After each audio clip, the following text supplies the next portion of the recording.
4 a.m., Columbus, Ohio. Un hospital en la oscuridad. Una directora de confianza bajo vigilancia. Fentanilo oculto dentro de envíos médicos. Quirófanos cerrados con llave. Órganos transportados en almacenamiento frío y camiones nocturnos. Pacientes que nunca regresaron. Durante 9 años, fentanilo, órganos robados y asesinatos planificados se escondieron detrás de las paredes de un hospital hasta que los agentes entraron y la pesadilla finalmente salió a la superficie. Si quieres la investigación completa, dale like para que esta historia llegue a más personas. Con los traficantes de drogas estamos perdiendo el tiempo. Solo recuerden eso, estamos perdiendo el tiempo. Y esa dureza incluye la pena de muerte. 12 kilos de fentanilo escondidos dentro de una caja fuerte de hospital dirigida por la mujer a quien se confiaba proteger a los enfermos y ancianos, mientras los pacientes desaparecían detrás de sus puertas. Esto no era un escondite en una esquina, era una oficina médica convertida en un centro de extracción. Esto no era peligro viniendo del exterior, esto era asesinato, órganos robados y traición vistiendo una bata blanca de laboratorio. Si quieres ver cuán profunda llegó realmente esta red, vamos más profundo. Algunas de las peores personas del mundo y las drogas ilícitas devastaron comunidades estadounidenses y nos dejaron con el mayor desafío de aplicación de la ley en la historia de nuestro país, y esperemos que sea el mayor. 4:20 a.m., Columbus, Ohio. El estacionamiento del hospital privado estaba en silencio, solo unas pocas luces encendidas. Segundos después, el silencio se rompió.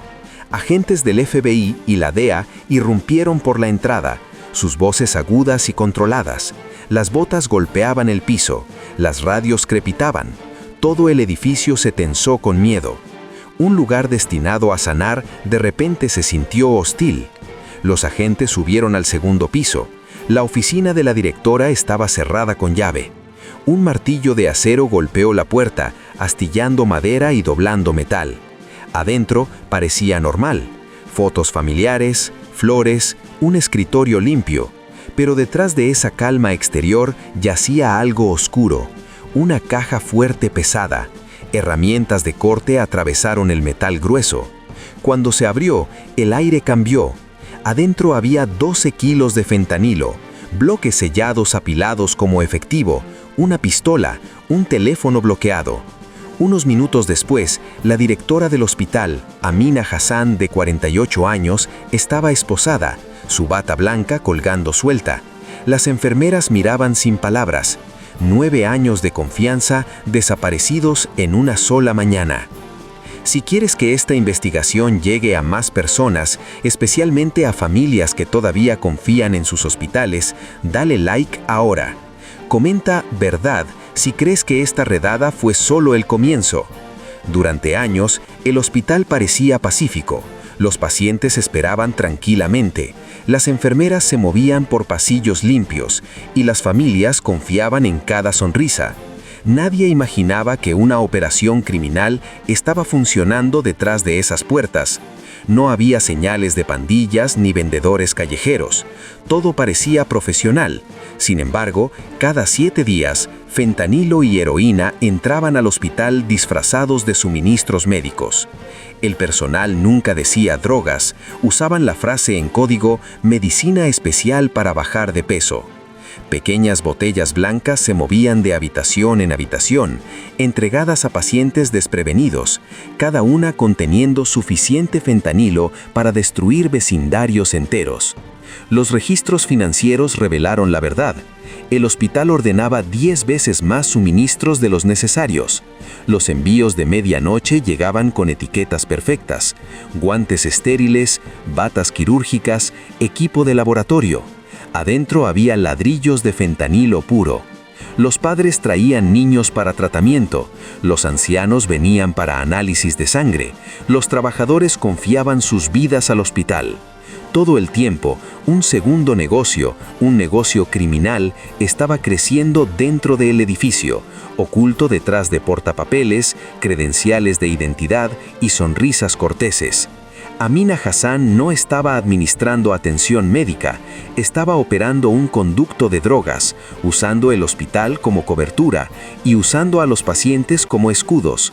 Dale like si esta verdad no debe ser ignorada. Comenta proteger si cada hospital debería ser inspeccionado. La parte más horrible no era el fentanilo, era cómo el hospital aprendió a matar personas legalmente en el papel y extraer sus órganos sin sospechas. Las víctimas eran los olvidados, pacientes ancianos sin parientes, personas sin hogar y víctimas de accidentes sedadas antes de que pudieran hablar. Fueron seleccionados porque nadie cuestionaría su desaparición. Dentro de un quirófano oculto, los agentes encontraron un sistema diseñado para hacer que el asesinato pareciera legal. Los pacientes eran marcados como críticos al llegar y en una hora el papeleo declaraba que era improbable que sobrevivieran.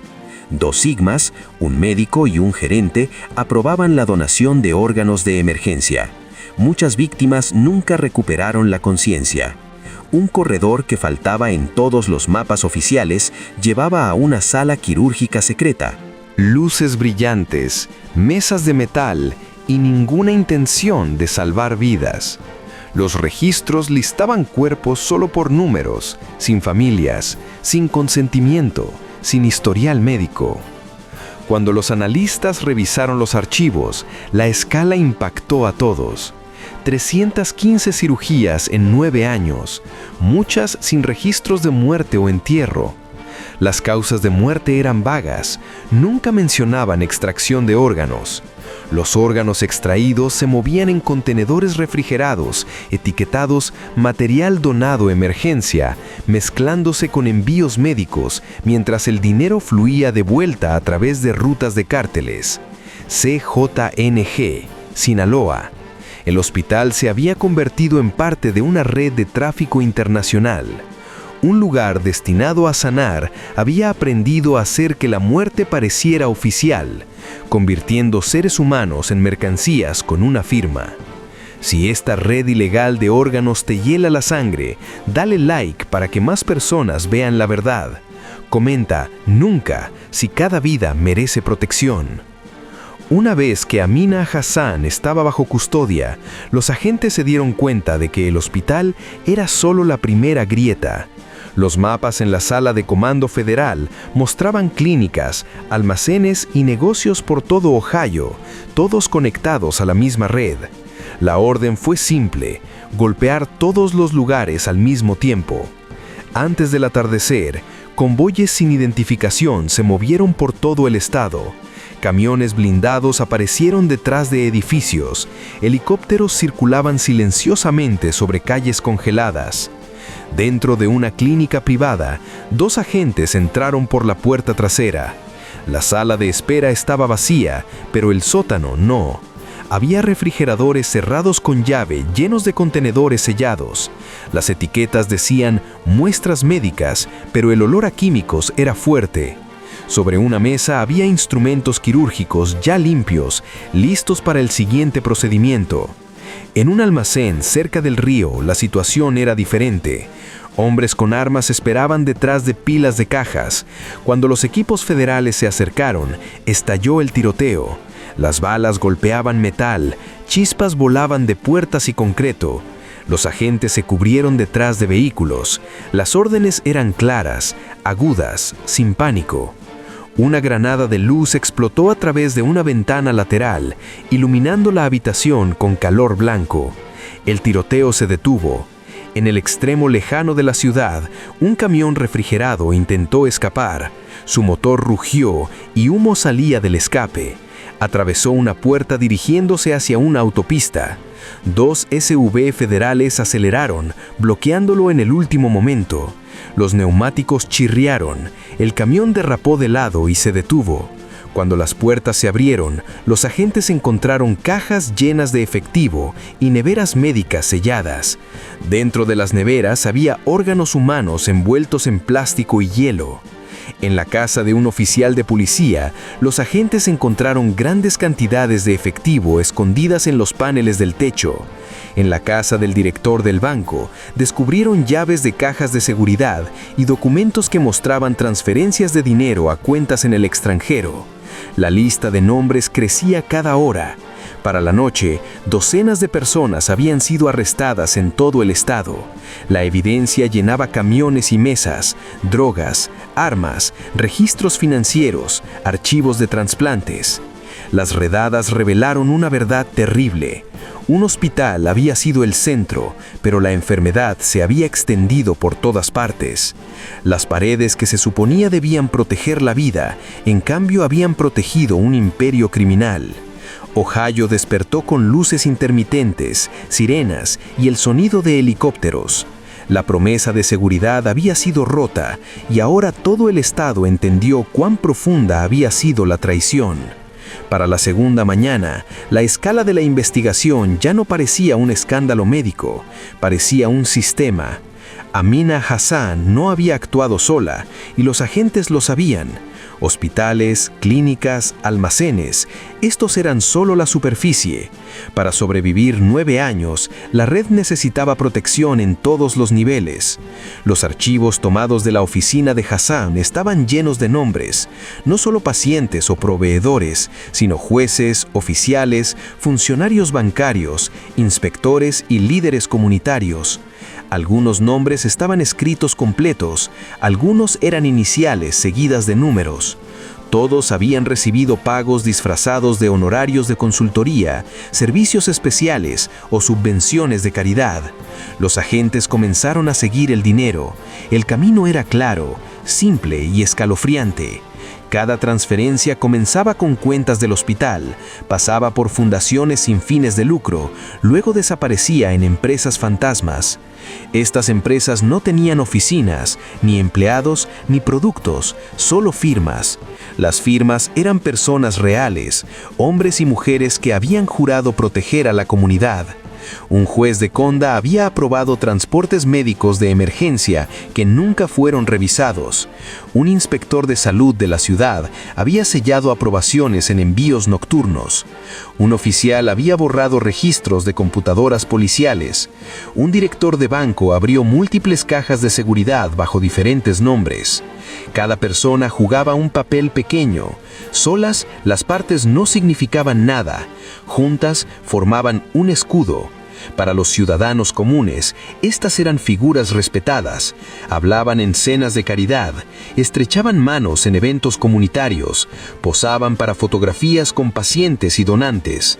A la superficie, eran símbolos de confianza. De puertas cerradas, firmaban papeles que permitían que el crimen moviera libre.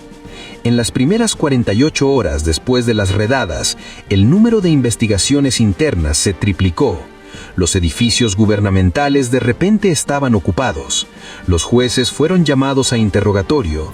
Los jefes de policía abrieron archivos que no habían revisado en años. Los gerentes de bancos buscaron transacciones que una vez aprobaron sin dudar. La vieja creencia de que las instituciones protegían a la gente ahora se sentía incierta. Se celebró una reunión en la capital del estado. La sala estaba llena. Legisladores, administradores de hospitales, líderes de las fuerzas del orden. El ambiente era pesado. Muchos de ellos habían conocido a Amina Hassan personalmente, habían elogiado su trabajo, le habían otorgado certificados, habían escrito cartas de recomendación. Ahora, las mismas personas miraban fotos de órganos confiscados, drogas, armas y efectivo. ¿Qué nos perdimos?, preguntó alguien. Nadie respondió. El silencio fue más fuerte que cualquier explicación. En pequeños pueblos de Ohio, la gente abría su correo y encontraba boletines de noticias. Los salones de iglesias se llenaban de residentes mayores que querían respuestas. Hablaban lentamente, cuidadosamente, como si tuvieran miedo de decir algo equivocado. Una mujer se puso de pie con una foto impresa de su esposo, quien había muerto en el hospital 5 años antes. Preguntó si sus archivos eran parte de la investigación.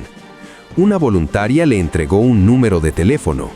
Eso era todo lo que alguien podía ofrecer. Este no era el miedo a la violencia de pandillas o el crimen callejero. Esto era más profundo, más doloroso. Venía de saber que personas en las que confiaban, personas con ropa limpia, credenciales, diplomas, habían elegido el beneficio sobre el deber. Era traición sin ruido. Traición escrita en formularios sellados por funcionarios, archivados silenciosamente. Las redadas no revelaron un enemigo extranjero, revelaron algo peor, una red construida dentro de las mismas instituciones diseñadas para salvar vidas. El sistema no había colapsado desde afuera, había sido devorado desde adentro. La noticia de la redada se extendió por Ohio como una tormenta de invierno. Comenzó con reportes de radio silenciosos al amanecer, luego pasó a la televisión local al mediodía.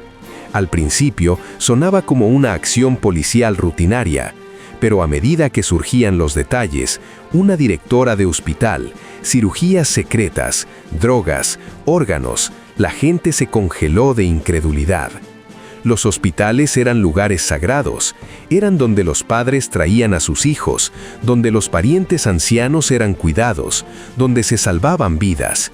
Escuchar que uno de estos lugares había sido usado para destruir vidas se sentía imposible. Las líneas telefónicas explotaron con llamadas. En pequeños pueblos, residentes mayores se reunían en centros comunitarios para ver las noticias. Muchos de ellos reconocieron a Amina Hassan de artículos de periódico y eventos de caridad.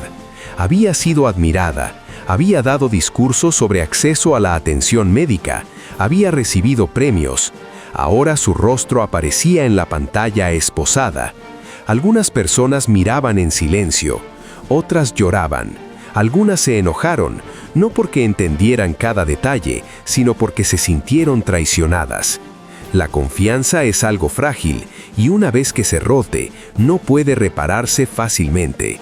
En las ciudades más grandes se celebraron reuniones de emergencia en los hospitales. Los administradores revisaron cada contrato, cada donación, cada asociación. Los médicos hicieron preguntas que nunca habían imaginado, preguntando, ¿podría esto pasar aquí? ¿Habían pasado por alto señales? Las enfermeras susurraban en los pasillos, recordando pacientes que no habían sobrevivido, preguntándose si algo había estado oculto detrás de las puertas del hospital. En el puerto de carga Rickenbacker, en Columbus, los envíos fueron detenidos. Contenedores etiquetados «suministros médicos» fueron abiertos e inspeccionados por equipos federales. Algunos estaban limpios, otros contenían papeleo extraño, números de serie que no coincidían o equipo que no pertenecía a ningún procedimiento conocido. Cada descubrimiento hacía la historia más oscura. Los ayuntamientos no estaban preparados. Los alcaldes enfrentaron reporteros que querían respuestas. ¿Cómo pasó esto?, preguntaron. Los funcionarios no lo sabían. La verdad era simple y dolorosa. Nadie quería creer que una doctora respetada, una líder comunitaria, pudiera estar conectada a la violencia y la goda. En las salas de vivienda de todo el estado, las personas mayores hablaban en voz baja. Recordaban un tiempo cuando las instituciones eran confiables sin cuestionamiento. Los doctores eran héroes, la policía eran protectores, los jueces eran sabios. Ahora se preguntaban cuánto había cambiado, o si la verdad simplemente había estado oculta todo el tiempo. En una reunión comunitaria, un hombre se puso de pie. Había trabajado en el hospital años antes. Su voz temblaba mientras hablaba. Dijo que recordaba entregas nocturnas, cajas moviéndose por las puertas traseras y papeleo que no coincidía. Había asumido que era normal. Había confiado en las personas por encima de él. La sala escuchó en silencio. Nadie lo culpaba. Todos entendían cuán fácilmente la confianza podía convertirse en una venda en los ojos. En todo Ohio, el mismo pensamiento aparecía una y otra vez. Si esto pasó en un hospital, ¿podría pasar en otro? Esa pregunta se extendió más rápido que la noticia misma. La gente miraba edificios por los que pasaban todos los días, clínicas, farmacias, centros de caridad, y se preguntaban qué sabían realmente sobre ellos. No era solo miedo al crimen, era miedo al engaño. El peligro estaba cerca, silencioso, educado. Había sonreído en cenas de caridad y escrito cheques para eventos comunitarios. Había usado una bata blanca. Ohio había visto muchas tormentas, pero esta se sintió diferente. Esta tormenta vino desde adentro, y ahora el Estado tenía que enfrentar una verdad dolorosa. La confianza puede romperse sin que se dispare un solo tiro. Se rompe con firmas, sellos y silencio. Para el tercer día después de las redadas, Ohio ya no era el mismo lugar que había sido una semana antes. La cinta de la escena del crimen había sido removida, los camiones habían dejado de moverse y los agentes habían terminado de recolectar evidencia. Pero el daño que más importaba no podía ser empacado, almacenado o etiquetado. Vivía dentro de la gente de todo el estado. Un pánico silencioso comenzó a crecer. Los residentes mayores, los que visitaban clínicas para chequeos mensuales y confiaban en cada recomendación del doctor, de repente se sintieron inseguros. Los centros comunitarios recibieron llamadas de personas mayores preguntando si todavía era seguro ir a sus citas. Algunos se negaron a salir de sus casas.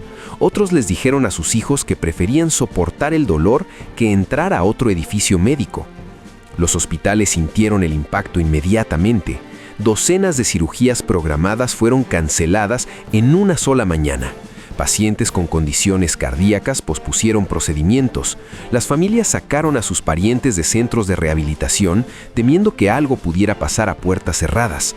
Las enfermeras pasaron horas explicando que su hospital no estaba involucrado, pero las palabras ofrecían poco consuelo. Después de todo, el hospital de Amina Hassan también había parecido honesto. Doctores una vez respetados sin cuestionamiento, ahora enfrentaban reuniones comunitarias abarrotadas. Los salones se llenaron de residentes mayores sosteniendo fotografías, facturas médicas y papeles de citas.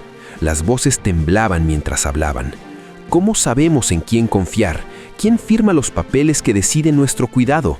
¿Qué más puede estar oculto dentro de un hospital? Muchos doctores sintieron el peso de estas preguntas como una acusación personal, aunque no tenían conexión con los crímenes. Algunos se pusieron de pie e intentaron tranquilizar a la comunidad, explicando procedimientos, supervisión y regulaciones.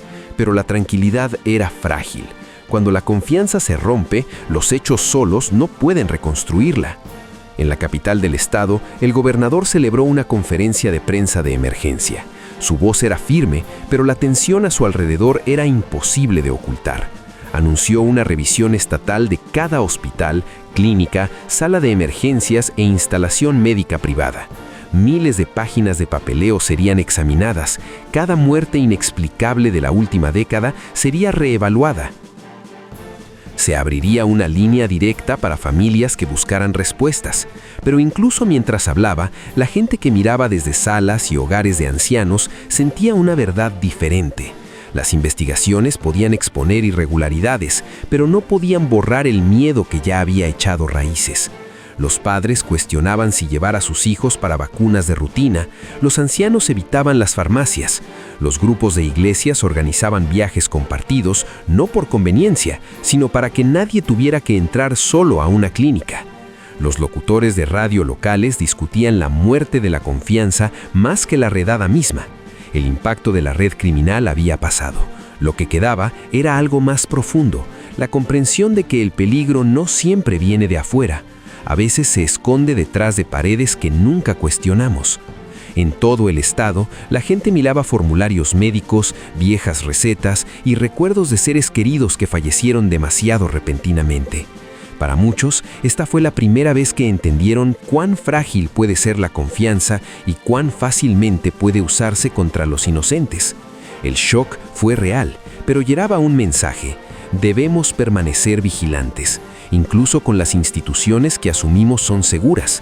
Sin embargo, en medio de esta oscuridad, una verdad se mantuvo al alto. Fueron los agentes estadounidenses, el FBI, la DEA, los grupos de trabajo federales quienes dieron un paso adelante cuando nadie más sabía lo que estaba pasando. Siguieron la evidencia silenciosamente, trabajaron durante la noche y caminaron hacia el peligro para que la gente común no tuviera que hacerlo. Descubrieron una red que se extendía a través de estados y fronteras, y lo hicieron con disciplina, coraje y un compromiso a proteger a los estadounidenses a cualquier costo. En momentos como este, se nos recuerda algo importante. La fuerza de los Estados Unidos no está solo en sus leyes o viviendas, está en los hombres y mujeres dispuestos a defender a la nación de amenazas vistas y no vistas. Gracias a ellos, incontables víctimas por fin tendrán respuestas. Gracias a ellos, Ohio puede comenzar a reconstruir su confianza. Pero la justicia no termina con una redada. Continúa cuando el público se niega a permanecer en silencio. Crece cuando la gente exige rendición de cuentas y se hace más fuerte cuando historias como esta llegan a cada rincón del país. Así que si crees que el pueblo americano merece la verdad, si crees que los sacrificios de estos agentes deben ser reconocidos y si estás del lado de la justicia, dale like para que esta investigación llegue a más personas. Comenta "Justicia para Ohio" para mantener esta historia viva. Comparte este video para proteger a otros del peligro que se escondía detrás de la puerta de un hospital. Porque al final del día, una lección se mantiene por encima de todo.